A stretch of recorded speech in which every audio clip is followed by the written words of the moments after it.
বাঁচতে চেয়েছিলাম আমি, কিন্তু বাঁচতে দিল না কেউ।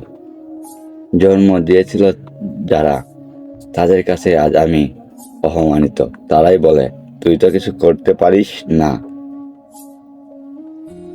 তাদের চোখে আমি শুধুই একটা ব্যর্থতা। আমি চেয়েছিলাম স্বপ্ন দেখতে, তারা শিখেছে ভয় পেতে।